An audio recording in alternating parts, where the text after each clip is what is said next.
Radio Educación presenta El fin justifica a los medios.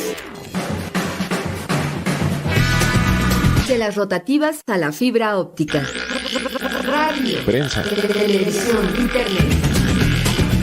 El fin justifica a los medios. Expresiones mediáticas contemporáneas. Hola, ¿qué tal, amigas, amigos? Qué bueno que están en sintonía con esta revista radiofónica dedicada a la comunicación. Como siempre, les saluda Graciela Ramírez en compañía de José Ángel Domínguez y a nombre de todo el equipo les invitamos a permanecer en este programa. José Ángel, ¿cómo estás? Encantado de saludarte y a todos los amigos y amigas que están interesados en estos temas que luego tienen una cierta complejidad técnica, pero que son vitales y muy importantes que aprendamos en torno a ellos. Sí, es increíble cómo los temas relacionados con los medios de comunicación a veces son muy técnicos y parecen muy lejanos de la ciudadanía y sin embargo nos afectan de una manera muy, muy importante. Y es el caso del tema de hoy. Como es sabido, en México se ha controlado a los medios de comunicación durante muchas décadas a través del presupuesto que los gobiernos le daban a los medios de comunicación por concepto de publicidad oficial. Es decir, compras de espacios para difundir mensajes oficiales y campañas públicas. Con esto, pues las empresas mediáticas obtenían más dinero que por la venta de publicidad comercial. Por lo que se inhibían pues de hablar mal de los gobiernos que con este mecanismo compraban su silencio y su complicidad a espaldas de la ciudadanía. Y es por esto precisamente que se ha exigido ya desde hace mucho la regulación de esta práctica a fin de garantizar los derechos ciudadanos a la información y a la libertad de expresión, además de transparentar, por supuesto, el gasto del dinero público en este rubro. Muy importante. Y en 2018, el último año de gobierno de Enrique Peña Nieto, se aprobó una Ley General de Comunicación Social que buscaba regular la propaganda gubernamental y garantizar que el pago en esta materia fuera eficiente y transparente. Sin embargo, ¿qué creen? Pues esta ley fue invalidada por la Suprema Corte de Justicia de la Nación en 2021 por promover la discrecionalidad y no establecer reglas claras para el reparto de los recursos. Algo de esto comenzó a cambiar en este gobierno de la Cuarta Transformación cuando se redujo considerablemente el presupuesto para publicidad oficial, pero aunque no existe un gasto desmedido comparado con otras administraciones, algunas organizaciones han señalado que sigue existiendo la discrecionalidad en la distribución de los recursos. Pues hoy, en El Fin Justifica a los Medios, hablaremos en torno a esta Ley General de Comunicación, su invalidación y los recursos interpuestos para que el Congreso legisle cuanto antes en esta materia. También vamos a presentarles nuestra sección Notimedios, un resumen de las noticias de comunicación más importantes de la semana. Quédese y participe aquí con nosotros en El Fin Justifica a los Medios.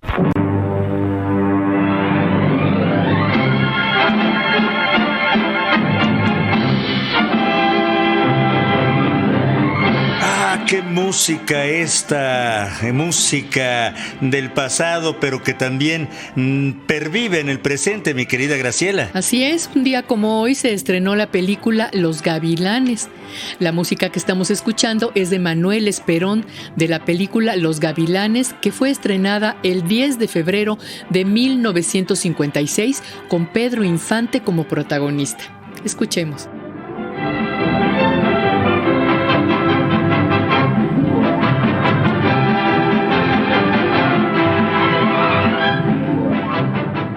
Saludamos a todas las personas que nos escuchan al aire a través de las diversas frecuencias de Radio Educación en el país y también a quienes lo hacen en internet en todo el mundo.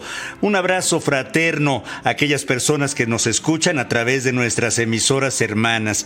Les recuerdo que pueden escuchar el podcast en nuestras redes sociales y desde luego en la página de Radio Educación. Es www.e-medioradio.edu.mx. Los invitamos a participar. En Twitter estamos como @radioelfin y en Facebook como El Fin Justifica a los Medios. Les invitamos a escuchar ahora Notimedios, con la selección de las noticias de comunicación más importantes de la semana, realizada por nuestra compañera Ángeles Medina. Notimedios.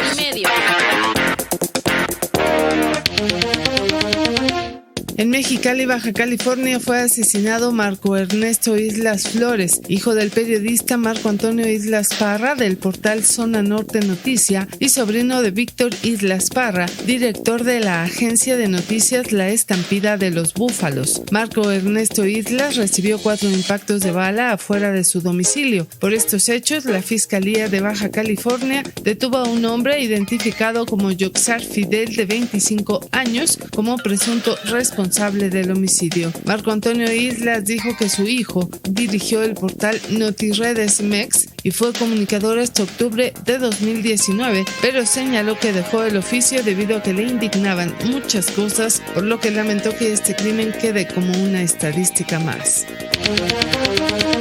El Comité de Derechos Humanos de Nuevo Laredo presentó 2 quejas con carácter de urgente ante la Comisión Nacional de Derechos Humanos por el hostigamiento de personal del Ejército Mexicano contra el periodista Amador del Ángel Herrera. También solicitó la intervención de la Secretaría de Gobernación para incorporar al comunicador al mecanismo de protección a personas defensoras de derechos humanos y periodistas. Amador del Ángel Herrera trabaja en Canal 17 y en televisión por cable. De acuerdo con su versión, personal militar revisó su automóvil cuando se encontraba en el estacionamiento de la televisora sin presentar ninguna orden judicial, por lo que Raimundo Ramos, presidente del Comité de Derechos Humanos de Nuevo Laredo, señaló que se encuentran ante un nuevo caso de abuso de autoridad. Dijo que existe evidencia para demostrar la responsabilidad y las oscuras intenciones del personal militar que intervino en la revisión del vehículo.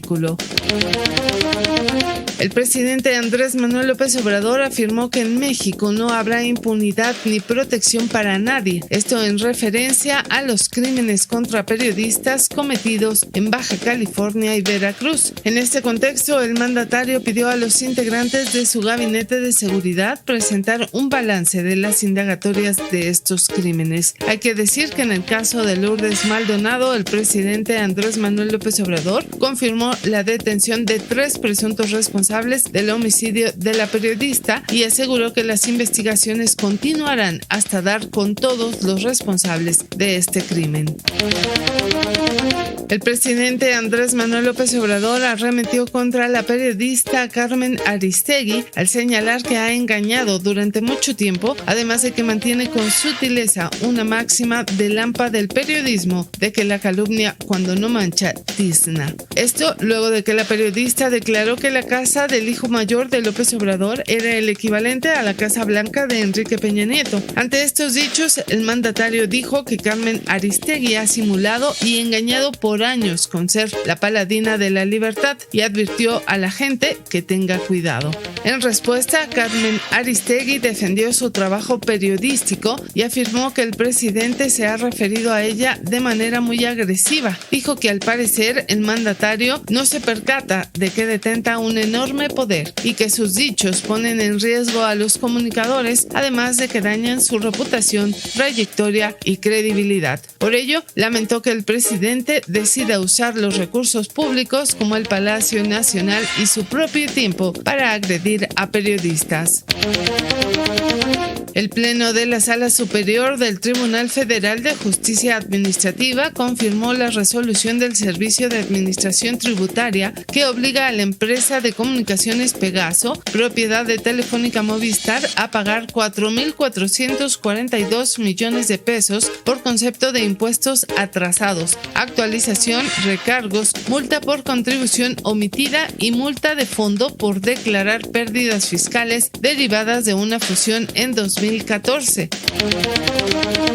En noticias internacionales, en Nueva York, líderes del Comité del Senado sobre el Hemisferio Occidental enviaron una carta al gobierno de Joe Biden para solicitarle que trabaje conjuntamente con México en la reducción de la violencia contra periodistas. El documento expresa la profunda preocupación de los legisladores por los constantes asesinatos de comunicadores en el país y lamenta la actitud belicosa del presidente Andrés Manuel López Obrador contra la prensa. Tim Kaine, Payne, presidente del subcomité, señaló que si bien la asociación bilateral entre México y Estados Unidos sigue siendo sólida, Estados Unidos debe instar al gobierno mexicano a mejorar seriamente los esfuerzos para proteger a los periodistas y garantizar la libertad de prensa.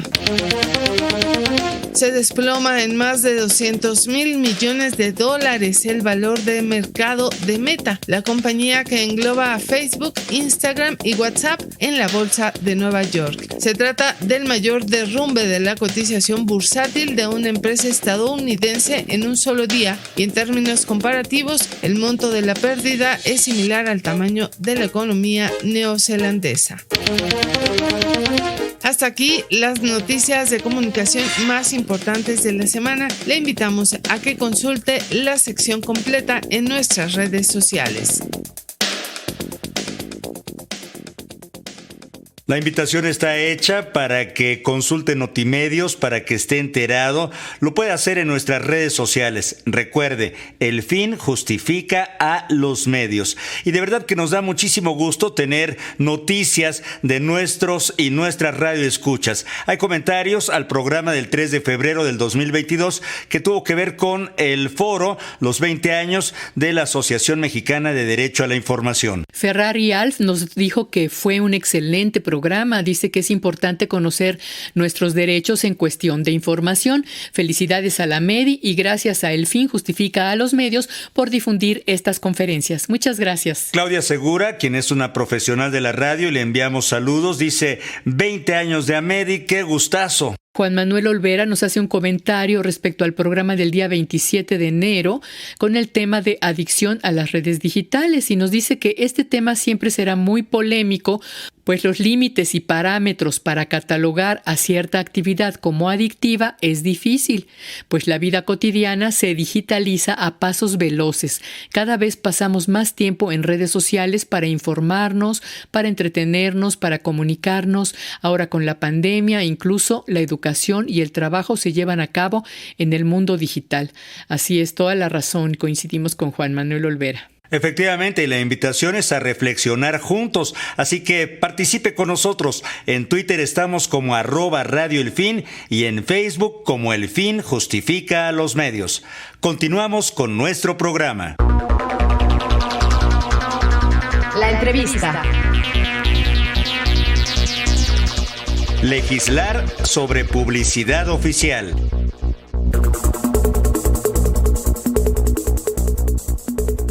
La Ley General de Comunicación Social, mejor conocida como Ley Chayote, fue invalidada en septiembre de 2021, pero la inacción de los legisladores en la materia llevó en enero de este año a un juzgado federal a otorgar 10 días hábiles para que el Congreso corrigiera las deficiencias que contenía esta norma.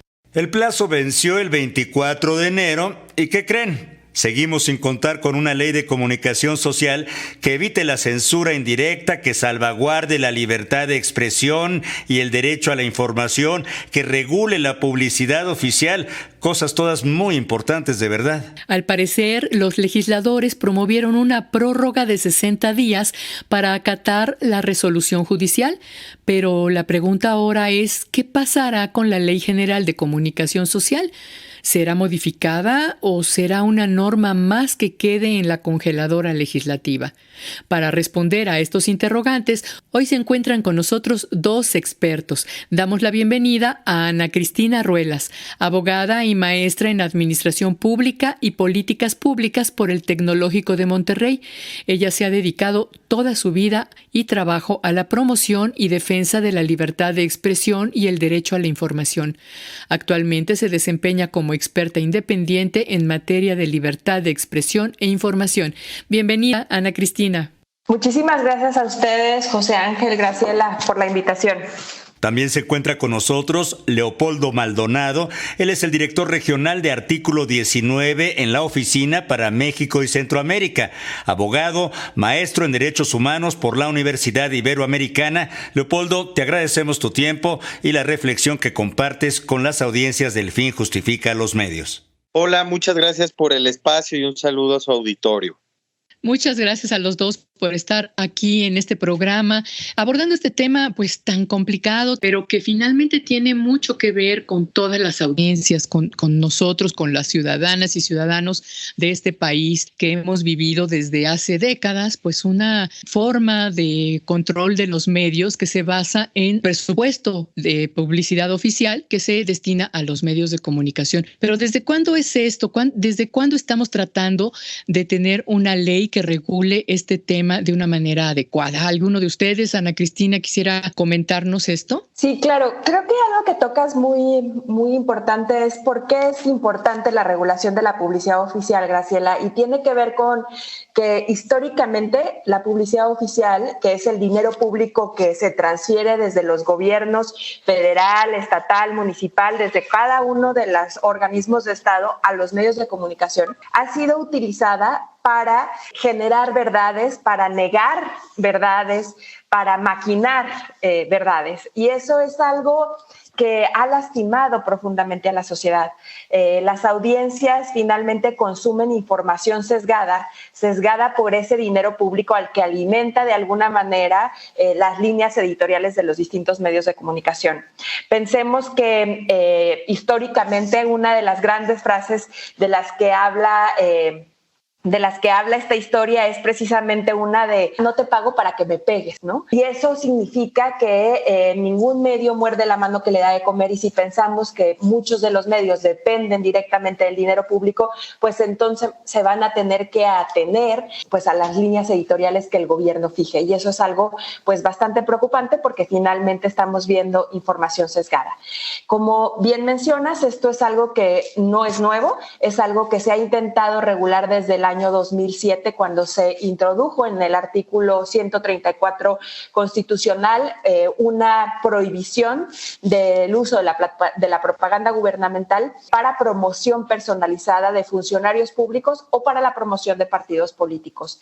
Esa introducción al artículo 134 derivó en una obligación del Congreso que no se cumplió y que finalmente llevó a que en 2014 se volviera a introducir dentro de la reforma constitucional político-electoral un artículo transitorio obligando al Congreso de nueva cuenta a regular. El Congreso volvió a omitir o a ser omiso en la regulación, y entonces ahí Leopoldo puede contar la continuación de la historia, que tiene que ver con justo la actividad de artículo 19 para exigir el proceso legislativo. Pues ahí está, Leopoldo, no solo este contubernio entre los poderes fácticos, mediáticos y los distintos gobiernos, sino también las propias agendas de los medios que muchas veces van contrapicadas a los mismos deseos gubernamentales. Menudo problema ¿no? ¿Qué nos dices? Sí, creo que es un problema, José Ángel, que creo que precisamente ante el dispendio que, por ejemplo, en el caso del gobierno de Enrique Peña Nieto alcanzó los 68,000 millones de pesos en gasto de comunicación social durante sus 6 años de gobierno, pero también ante la discrecionalidad en el ejercicio de esta partida presupuestal, es que se ha generado una relación perversa, podríamos clasificarla así, entre los medios de comunicación privados y los poderes públicos de todos los niveles y además de todos los órdenes de gobierno, pero además creo que, como ya adelantaba Ana Cristina, en este contubernio se afecta la dimensión social o colectiva del derecho a la información, que es pues el derecho que tenemos todas y todos a recibir información veraz, oportuna, que nos sirva para el ejercicio de otros derechos. Entonces, en esta relación que ya se describía como el no pago para que me peguen, acuñada esa frase que puede parecer muy jocosa, pero que es infame en materia democrática, acuñada por el expresidente López Portillo precisamente cuando cortaron el pago de la publicidad oficial en 1982 a la revista Proceso, es que también se ha generado una dinámica en donde varios medios de comunicación, repito, en diferentes partes del país, no únicamente los nacionales o que se asumen nacionales, pueden incurrir en una dinámica de pegar para que les paguen.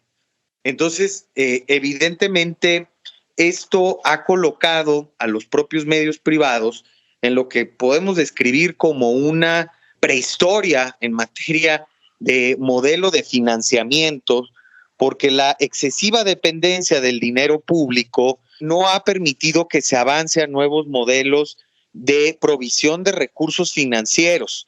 Y hoy no solamente se enfrenta que la disminución del gasto de comunicación social se ha reducido significativamente a nivel federal, sino que pues publicidad comercial se está yendo prácticamente toda pues a las grandes plataformas de redes sociales, la están acaparando estas grandes empresas tecnológicas o de redes sociales como lo son Meta, antes Facebook, Twitter y Google. Entonces, evidentemente hay un gran problema para el tema de financiamiento de los medios de comunicación que establece condicionantes indebidas al flujo de información. Ahora es dinero de los impuestos de la gente. Entonces, bueno, los ciudadanos tampoco estamos pagando para que nos oculten la información o para que los medios se vuelvan cómplices del gobierno. Esto parecía ser muy bien entendido por el actual gobierno, por el presidente López Obrador, quien redujo, como dice, sustancialmente este presupuesto destinado a los medios. Y sin embargo, se ha quedado como a la mitad, ¿no? Porque no es suficiente esta reducción, sino que también estamos hablando de que tal vez no ha habido la suficiente claridad en el dinero que se está dando, a quién se está dando, por qué se está dando, cómo se está dando, y falta pues otros temas para regular esta comunicación social. ¿Por qué no nos platican por qué es necesario, aún con esta reducción, hacer esta reforma a la Ley General de Comunicación Social? Ana Cristina. Bueno, aquí hay que tomar en cuenta que si bien hay una reducción del gasto, es decir, estamos hablando de alrededor una reducción de 6,000 millones de pesos que se gastaban aproximadamente anualmente, ahora se gastan entre 2,500 y 3,000 millones de pesos, es bastante, pero tomemos en cuenta o pensemos, o yo les invito a la audiencia a pensar que son 2,500 millones de pesos, o sea, sigue siendo muchísimo dinero y desafortunadamente no sabemos cuáles son los criterios bajo los cuales se considera, por ejemplo, que la jornada puede recibir el mismo monto que Televisa, ¿no? O que TV Azteca. ¿Cuáles son las consideraciones bajo las cuales se determina que una campaña va a llegar a cierta población y no a otra a través de un medio? No sabemos cómo, por ejemplo, una campaña dirigida a pueblos indígenas puede ser asignada a ciertos medios que no están en esa localidad. Es decir, estamos hablando de 2,500 millones de pesos, que es dinero, es un monto exorbitante, sigue siendo un monto exorbitante que es utilizado. No sabemos para qué y no sabemos cómo es que se asigna a cada medio. Y esto ha sucedido históricamente. Por eso es que la publicidad oficial ha sido utilizada como un mecanismo de control indirecto de las líneas editoriales de los medios. Yo lo que les sugeriría a las audiencias que nos están escuchando es que miren a través de estos ojos del dinero público, por ejemplo, estos 3 medios que acabo de mencionar, a la luz de qué tanto, por ejemplo, introducen contraargumentos a los argumentos vertidos por el gobierno, qué tanto ponen una visión independiente, etcétera. Esto impone, es decir, el dinero público, la falta de una ley que determine a través de criterios objetivos y claros la asignación de la pauta, lo que da lugar es que en un gobierno se beneficien a unos medios y en otro gobierno se beneficien a otros. Esto no solamente sucede en el gobierno federal ni con un partido político, ha sucedido históricamente con todos los partidos políticos y desde todos los gobiernos. Entonces, e incluso desde todos los poderes. Precisamente por eso tampoco para el Congreso es atractivo regular, porque también el legislativo se beneficia de la falta de regulación de la publicidad.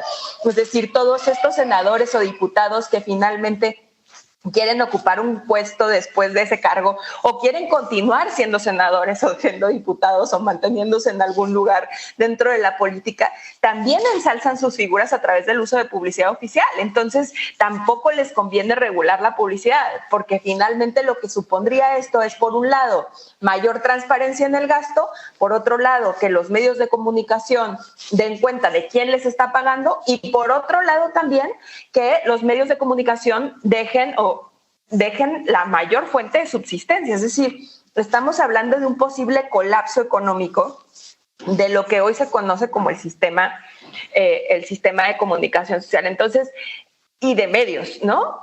Como decía Leopoldo, una de las cuestiones que hay que tomar en cuenta es que también ahora la publicidad se ha trasladado a las redes sociales, pero también es importante decir que la comunicación política y el ensalzamiento público y las formas que se trataban a través de los medios tradicionales ahora se trasladan a las plataformas digitales, y desafortunadamente la trazabilidad que existe derivada de la falta de transparencia también de estas plataformas hace que sea casi imposible pues identificar cuánto exactamente están utilizando estos funcionarios públicos para ensalzar sus figuras. Entonces esto es algo cada vez más preocupante que finalmente no solamente impacta, como dice Pablo, en el derecho a la información y la libertad de expresión, pero también, y por eso está dentro de la reforma política electoral, pues la equidad de la contienda, ¿no? Claro, discrecionalidad en el uso de los recursos, construcción de realidades, por otro lado, por los poderes fácticos, en sus agendas particulares, difícil la neutralidad, dictaduras mediáticas, Leopoldo Maldonado, donde el ciudadano no está representado, las ciudadanas, con la pluralidad que tienen nuestras sociedades. Se presentó una ley, tenía deficiencias, hubo un amparo en septiembre de 2021. Bueno, ha habido toda una cuestión ahí, y el Congreso omiso, tardado. ¿Qué nos dices en torno a esto? Sí, José Ángel, mira, yo creo que es importante remitirnos a 2014, cuando el Congreso incurrió en esta omisión legislativa. En aquel momento, junto con Ana Cristina y otros abogados y abogadas, estábamos pensando que había las condiciones para intentar un litigio, pues, que no se había intentado antes, y que tenía que ver con las propias omisiones de las autoridades, gracias a la reforma constitucional en materia de amparo, que después también dio pie, en ese mismo año, a una nueva ley de amparo. Esta reforma de este juicio de protección de derechos constitucionales, que ha sido incluso un producto de exportación mexicano, pues abría veredas que no se habían explorado, y es así que intentamos, ante la omisión absoluta, es decir, ni siquiera se discutió una de las 10 iniciativas que se tuvo registro durante ese periodo de sesiones del 2014, pues que el juzgado o los jueces o el Poder Judicial de la Federación ordenara al Poder Legislativo regular una materia en la que se establecía un mandato constitucional directo. No lo hizo, y fue así que, bueno, en primera instancia el amparo pues nos fue sobreseído, es decir, se declaró sin materia. Se confundió el elemento de la publicidad oficial con el elemento electoral. En ese momento decían que artículo 19 no era persona legitimada en términos judiciales para poder acudir al amparo. Es decir, una serie de trabas, digamos, procesales, no menores, porque pues no había antecedentes de esto. Y es por eso que en segunda instancia decidimos acudir a la Corte. El amparo fue atraído en un primer momento por el ministro en retiro, José Ramón Cosío. Así se votó por mayoría en la primera sala de la Suprema Corte, que era un amparo que implicaba un tema de interés y trascendencia. Y posteriormente, en 2017, a propuesta del hoy ministro presidente Arturo Saldívar Lelo de la Rea, se amparó artículo 19, pues permitiéndonos pasar lo que llamaríamos un par de aduanas. La primera es que sí teníamos el interés legítimo porque nuestro objeto social como asociación civil es la defensa y promoción de la libertad de expresión. Y el segundo es que hay una, pues yo creo que muy anquilosada fórmula Otero, que le llaman los juristas, que tiene que ver con que las sentencias de amparo solamente protegen a quien los promueve. En este caso, si la Corte o cualquier tribunal ordenara al Congreso crear una ley, aprobar una ley, pues tendría efectos para todas las personas, no nada más para nosotros. Entonces, ahí, a la luz de la reforma de amparo, la reforma de derechos humanos también desde el 2011, fue que la Corte flexibilizó estos criterios y dijo muy claramente que la falta de regulación de la publicidad oficial constituía un estado de cosas que violaba permanentemente la Constitución, porque se estaba permitiendo la injerencia directa o indirecta de los gobiernos en las líneas editoriales de los medios y por lo tanto se iba en contra del derecho a la información. Bueno, este amparo histórico, aprobado por mayoría de 4 votos contra 1, dio pie a lo que después se le llamó la Ley Chayote. El Congreso, ya en el último periodo de sesiones del gobierno de Enrique Peña Nieto, determinó que se debía cumplir, pero se cumplió mal. Lo que se hizo fue incorporar o legalizar las malas prácticas a una ley que después sería la Ley General de Comunicación Social o Ley Chayote. Contra esta ley nos volvimos a amparar, bueno, a promover un amparo. La primera etapa nos volvieron a negar. Fuimos en segunda instancia a la Corte y ahora sí la Corte se introdujo, puso a estudiar esta Ley General de Comunicación Social y efectivamente encontró que no cumplía con el objetivo primordial, que era establecer criterios claros de asignación de la pauta para evitar arbitrariedades, discriminación, inequidad. Eso hoy persiste. Esas condiciones de hiperconcentración en unos cuantos medios del gasto de comunicación social versus una fragmentación o pulverización del gasto entre cientos de medios más, hoy persiste. Artículo 19 y Fundar hemos documentado que hay 10 medios que reciben el 53% del gasto de comunicación social federal, mientras 400 medios reciben el restante 47%, pues ya pulverizado. Entonces, se tienen que establecer reglas claras para el ejercicio presupuestal, que es el recurso de los mexicanos, pero sobre todo para evitar injerencias indebidas en el derecho a la información de la sociedad. Pues un tema espinoso que toca muchos intereses y que es esta pues la razón por la que ha habido este desinterés de parte del Congreso de la Unión a reformar esta norma. ¿Cuál creen que sea pues el fondo de este asunto? ¿Cómo están las fuerzas dentro del Congreso en este momento para poder entrarle a esta reforma? Yo considero que una vez más vamos a tener que mirar a un Congreso que desafortunadamente no está escuchando a la sociedad. Esta es la oportunidad que tiene el Congreso específicamente para regular con base en los más altos estándares en materia de libertad de expresión y derechos humanos. Hay que tomar en cuenta que una vez que se emitió esta sentencia a la que hace referencia Leopoldo, un colectivo que en ese entonces se conformó por medios, periodistas, organizaciones de la sociedad civil e integrantes de la academia, desarrollamos una iniciativa de ley en la cual se buscaba no solamente traer las mejores prácticas a nivel internacional en materia de publicidad oficial y libertad de expresión, sino que también pensar en las condiciones bajo las cuales se ejerce el periodismo en México. Y esta iniciativa lo que buscaba, por un lado, era mayor corresponsabilidad y transparencia de los medios de comunicación, incorporar dentro del concepto de publicidad oficial a otras formas de difusión, incluidas las plataformas digitales o las redes sociales, y también identificar y fortalecer a los medios comunitarios e indígenas. Entonces, estamos hablando de una iniciativa muy robusta que no solamente impactaría de manera directa el ejercicio de la publicidad oficial, sino que fortalecería el sistema de medios y democratizaría a los medios en México, porque precisamente es la publicidad oficial este gran obstáculo que limita la independencia de medios en México.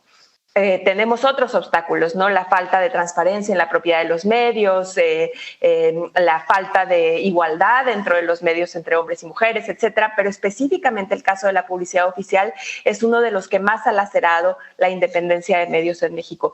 Y en ese sentido, creo que el balance de fuerzas dentro del Congreso, como decía, más allá de los partidos, porque los partidos todos tienen un interés sobre este tema, tiene que ver con la pregunta de fondo, que es quién dentro del Congreso está dispuesto a renunciar al uso del aparato mediático para su beneficio, que vaya a impulsar una ley de avanzada. Esa es la pregunta. Si tenemos una respuesta y podamos nombrar al menos a 5 legisladores que tengan la capacidad de mandato, entonces tendríamos una posibilidad dentro de esta iniciativa. Pero desafortunadamente, como les digo, a lo que se enfrenta esta legislación que va en contra de los intereses de todas y todos los legisladores hoy, ¿no? Del partido que sea, del color que sea. Por supuesto que sí. La voz que usted escucha es de Ana Cristina Ruelas y ojalá, amigo que escucha El Fin Justifica los Medios, ponderara y reflexionara en torno a esta pregunta. Yo casi estoy seguro de que también ninguno de nuestros legisladores le entraría al toro, por supuesto, pero Leopoldo Maldonado también es otra de las voces críticas que está aquí con nosotros. Lo invitamos a participar en El Fin Justifica los Medios, en Twitter como @Radio El Fin y en Facebook como El Fin Justifica los Medios. Entra en comunicación mandando un correo a elfinjustifica@yahoo.com.mx. Y por supuesto a través de Facebook nos encuentras como El Fin Justifica los Medios y en Twitter como @Radio El Fin. Haz tuyo este espacio dedicado a la comunicación. Gracias por continuar con nosotros en El Fin Justifica los Medios. Se encuentran con nosotros Ana Cristina Ruelas, abogada, maestra en Administración Pública y Políticas Públicas por el TEC de Monterrey. Ella ha dedicado su trabajo a la promoción y defensa de la libertad de expresión y el derecho a la información. Actualmente se desempeña como experta independiente en materia de libertad de expresión e información. También está con nosotros Leopoldo Maldonado, director regional de Artículo 19 en la Oficina para México y Centroamérica, abogado, maestro en Derechos Humanos por la Universidad Iberoamericana. El tema, reformar la Ley General de Comunicación Social, mi querida Graciela. Así es, y bueno, creo que es muy interesante lo que nos están diciendo, esta falta de interés de parte de los propios legisladores para reformar esta ley, pero pues tienen un mandato de la Suprema Corte que tendrán que cumplir, o a menos de que quieran dejarlo en la congeladora, porque finalmente pues no es una demanda que los ciudadanos estén muy conscientes e insistiendo en ella, ¿no? Hay una serie de grupos, sí, más especializados, periodistas, analistas en comunicación, defensores de derechos humanos, del derecho a la comunicación, a la información, etcétera, que son los que están dando seguimiento a esto. Entonces, ¿cuáles serían, digamos, este grupo que podría impulsar que esta ley se reformara en esta ocasión? ¿Y cuál creen ustedes que podría ser lo que el objetivo en este momento? Tal vez no se podría ganar todo, pero avanzar en algunos puntos. ¿Qué esperan que se logre en esta ocasión? Y además, les preguntaría si se está pensando en que haya una consulta pública, porque a principios de año se hablaba de que habría una consulta pública, pero pues ya no se ha hablado nada al respecto. Sí, Graciela, pues esperaría, a ver, como comentaba Ana Cristina, en 2018 se constituyó un colectivo muy plural, tanto de medios de comunicación como de académicas, académicos, defensores de derechos humanos y periodistas en lo individual, que empujaron esta iniciativa ciudadana que al final ninguna fuerza política quiso hacer suya. Como saben, pues bueno, la ciudadanía, salvo algunas excepciones y bajo ciertos requisitos muy difíciles de cumplir, puede presentar iniciativas ciudadanas ya formalmente para ser discutidas en el seno del Poder Legislativo. Lo que pretendíamos, como bien dices, no es un problema que mueva a buena parte de la población. Lo que promovíamos también como muestra de buena voluntad del nuevo gobierno era que se hiciera o se apropiaran de esa iniciativa. No lo hicieron y es en ese sentido que continuó el litigio, el segundo litigio que llegó hasta la Suprema Corte. En este caso, el amparo otorgado en septiembre del año pasado es muy claro sobre los puntos que se debe regular. Y es en este caso que no se puede dejar al libre arbitrio o a la decisión discrecional de las secretarías de Estado pertenecientes al Poder Ejecutivo, tanto federal como de las entidades federativas y tampoco de los poderes municipales, cómo se debe repartir de alguna manera ese dinero. Es decir, lo que hace la actual Ley General de Comunicación Social y que hablábamos de la legalización de las malas prácticas es habilitar a las secretarías de Estado o a los poderes públicos para que ellos mismos determinen a quién, cómo, cuándo y dónde le van a dar ese dinero. Y eso va contra el espíritu del primer amparo ganado en 2017. En este segundo amparo les dice la Corte, no, es momento de que el legislativo establezca esas pautas, porque además esto es muy importante. Es una ley reglamentaria de un artículo constitucional, ya lo decía Ana Cristina, el 134, párrafo 8. Por lo tanto, es una ley marco, una ley general que va a alimentar o que va a dar pie a leyes locales, a 32 leyes locales. Es decir, el agravio que estamos ahora haciendo público, que estamos exponiendo desde hace tiempo, no solamente tiene que ver con el gasto federal, sino con el gasto de las entidades federativas en la materia.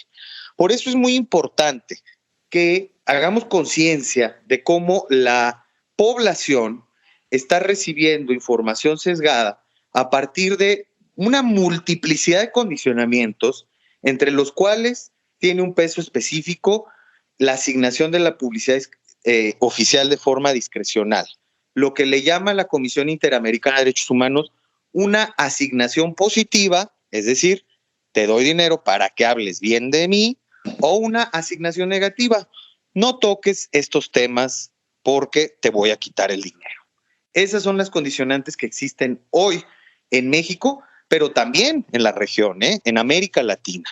Por eso en 2011, la relatora para la libertad de expresión de la Comisión Interamericana de Derechos Humanos, en aquel entonces Catalina Botero, emitió una serie de principios regulatorios de la publicidad oficial. Con esto, ¿qué queremos decir? Que no están partiendo de cero los y las legisladoras. Tienen una serie de elementos de otras legislaciones nacionales, de estándares interamericanos, estándares internacionales, y esta propuesta que ahí está en internet esperando, la propuesta de Medios Libres, del colectivo Medios Libres, que ahí está esperando que se retome, pues ya no de buena voluntad, sino forzosamente por mandato de la Suprema Corte. Ojo, si no se cumple con los plazos legales, si un juez determina que se ha incumplido, puede tener consecuencias graves sobre los propios legisladores, incluso sanciones penales. Esto no está sujeto a la buena voluntad solamente. Por eso nosotros proponemos que sea una consulta pública y un formato de parlamento abierto para que se escuche el mayor número de voces posible. Claro, interesante. Y en ese sentido, Ana Cristina, al inicio de esta administración de la llamada Cuarta Transformación, al menos yo sentí que había una disposición interesante para acabar con esta concentración de recursos en pocos medios. Digamos que restar la mitad de este presupuesto, yo lo vi bien, pero parece que hasta ahí se quedó en ese sentido, ¿no? Hay tiempos complicados, dirían los legisladores y los actores políticos en general, ¿no? La pandemia, las contracciones económicas, vienen las elecciones, las grillas, los partidos, sino ¿qué nos dirías? Y el ciudadano, pues sí, como bien decían, a lo mejor no está del todo consciente de lo importante que resultaría esto para la democracia y para la vida cotidiana inclusive, ¿no? Sí, yo creo que este gobierno, la verdad, ha tenido bastantes oportunidades para regular la materia, o por lo menos para generar en la práctica criterios que cambien las lógicas de asignación gubernamentales. De hecho, es importante decir que existe algo que no existía en el gobierno de Enrique Peña Nieto, una política de comunicación social en la cual se estipulan someramente y muy por encimita criterios para la asignación de la pauta, entre los cuales se estima, por ejemplo, que uno de los criterios tiene que ser que la información llegue a la población objetivo, ¿no? Es decir, no vas a, si quieres hacer una campaña, por ejemplo, sobre la Zika, pues no vas a utilizar a medios que están en el norte o que donde no existe la Zika, ¿no? Vas a utilizar a los medios en los municipios o en las comunidades en los que mayoritariamente hay incidencia de Zika. Otro de los criterios de los que se hablan en la política tiene que ver con el precio que sea competitivo, es decir, que los medios no tengan un precio para el gobierno y un precio para el público en general, ¿no? Porque esto sucede de manera cotidiana. Normalmente el precio para el gobierno es mucho más alto y eso lo que suponía esta política es que hubiera estos controles. También había otra condición importante en esta política que tiene que ver con cómo se planea la publicidad anualmente por cada una de las dependencias gubernamentales. Y desafortunadamente lo que vemos es que a pesar de que existió esta intención de esta política, pues en la práctica no ha cambiado las lógicas de asignación discrecional que vimos durante toda la historia, ¿no? Entonces, ese fue un primer momento. Otro de los momentos que me vienen a la mente que también el gobierno tuvo la oportunidad y no ha logrado concretar nada, tienen que ver con esta política de primero los pobres, y es cómo beneficiamos a los medios comunitarios indígenas de manera real a través del 1% que se les debe de asignar después de la reforma a la Ley Federal de Telecomunicaciones. ¿Y cómo hacemos transparente este gasto? ¿Cómo hacemos que sea eficiente? ¿Cómo hacemos porque los propios medios comunitarios, por ejemplo, se puedan beneficiar de la producción y el desarrollo de las campañas para que sean pertinentes para las propias comunidades indígenas? Y bueno, esto no ha sucedido, ¿no? Y hubo un momento precisamente en el 2 de diciembre de 2018 en el que el gobierno se comprometió específicamente con la UNESCO a generar una política pública para promover el desarrollo mediático e impulsar a los medios indígenas y comunitarios, y esto derivó en una serie de mesas en las que estuvieron muchos, los medios públicos, estuvieron muchos actores, artículo 19, entre otros, y ese proceso derivó en un documento de política pública que hasta la fecha no se ha concretado en acciones reales. Esa política pública tenía que ver también con reformas legislativas a la comunicación social y sus mecanismos de asignación para los medios indígenas y comunitarios. Como digo, han existido muchos momentos, el gobierno no ha querido, y esa es la palabra, no es que no ha podido, no ha querido regular la publicidad oficial, y es porque existe una respuesta clarísima que no la digo yo, la dicen los estudiosos en materia de libertad de expresión, que es: vale más comprar a los medios que hacer un buen gobierno.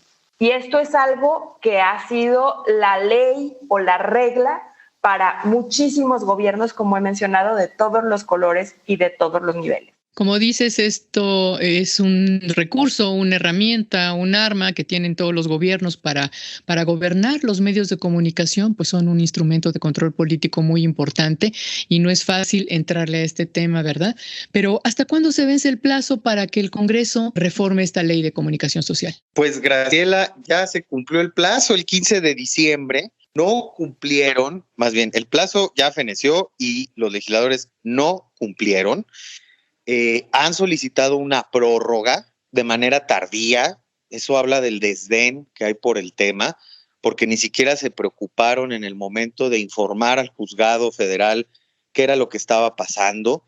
Y evidentemente, pues esto es preocupante, porque es tensar la cuerda innecesariamente para hacerlo o para provocar lo que hemos llamado un choque de trenes entre poderes constitucionales, que es innecesario y que tuvieron el suficiente tiempo en el anterior periodo de sesiones, que precisamente finalizó el 15 de diciembre, para discutir esta ley, estas reformas a la ley. Ni siquiera se está planteando como tal una nueva ley, pero desafortunadamente no vimos el interés.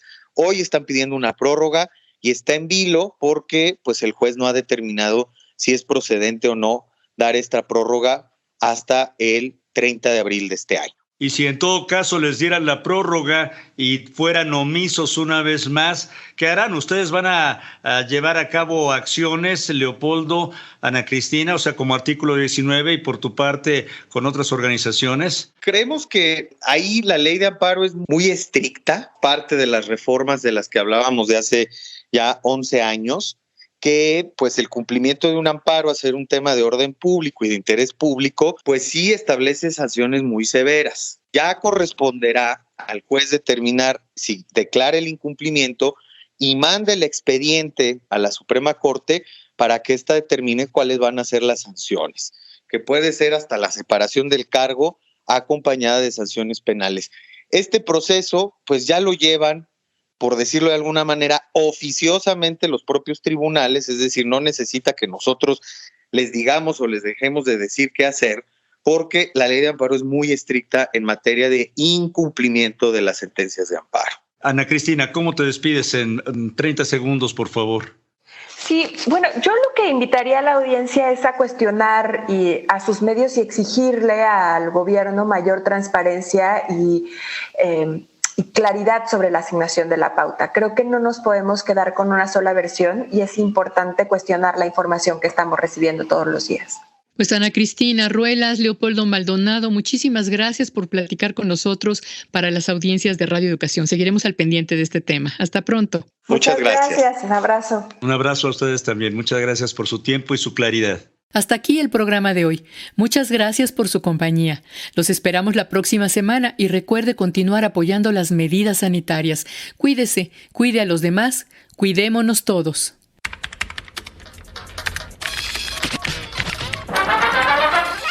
Radio Educación. Presentó. El fin justifica a los medios.